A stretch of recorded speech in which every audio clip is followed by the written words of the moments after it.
Hello, Sari Kenaku, Sesame de Kureta, Sari Kenaku, Doa Ake de Kureta. သူ့ရဲ့မွေးရတဲ့ဘက်က Sari Kenai ဆိုတဲ့ဒီ adjective ပေါ့နော် adjective form ကနေလာပါတယ်ဆိုတော့ Sari Kenaku ဆိုတော့ကတော့ဒီ adverb ပုံစံမျိုးပေါ့နော်ကရိယာဝိသေသနပေါ့နော်အင်္ဂလိပ်လိုပြောမှဆိုရင်တော့ effortlessly တို့ subtlety တို့ပြောမှဆိုရင် naturally တို့ casually ဆိုပုံစံမျိုးပေါ့နော်မြန်မာလိုပြောမှဆိုရင်တော့ဒီမတိမတာလှုပ်ပေးလိုက်တာမျိုးပေါ့ပေါ့ပပလေးနဲ့လှုပ်ပေးလိုက်တာမျိုးတမန်ကရှန့်ကလှုပ်ပေးလိုက်တာမျိုးပေါ့နော်ဒီတသာထင်းရှားကြီးနဲ့လှုပ်ပေးတာမျိုးမဟုတ်ဘဲနဲ့နောက်ကိုရနေဒီမတိမတာလေးကိုညီပေးလိုက်တာမျိုးတို့မတိမတာလေးရှင်းပြပေးလိုက်တာမျိုးတို့ဒီမန်းဆယ်စုနှစ်ရှီစန်းနှစ်မိစေတို့ရှီစန်းနှစ်ရတို့ဆိုတဲ့သဘောမျိုးမှာဆိုရင်ခါရီဝစာရီကေနာခုခိုကျူတိုကေယိုမီနီစကက်တေတို့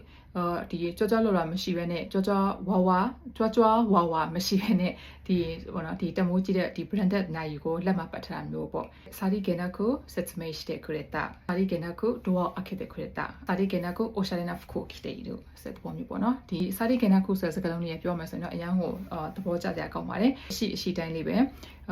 တဘာဝအတိုင်းလေးပဲနေတာမျိုးဆိုရင်ဒီစာရီကေနာခုဆိုတဲ့စကားလုံးလေးသုံးမယ်ပေါ့နော်